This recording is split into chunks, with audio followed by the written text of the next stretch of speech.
mamos pyragėlis, uogų, slyvų.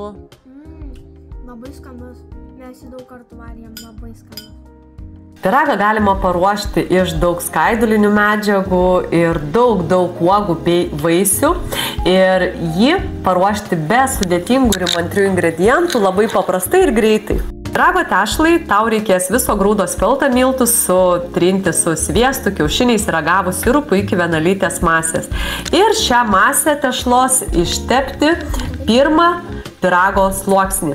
Tuomet ant viršaus dėti įvairiausias uogas, avietės, šilauogės, aš naudojau šaldytas ir dėti pjaustytas slyvas.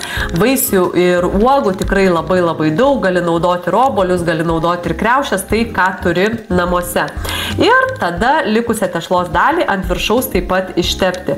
Ir kepti 180 laipsnių temperatūrai 30-40 minučių.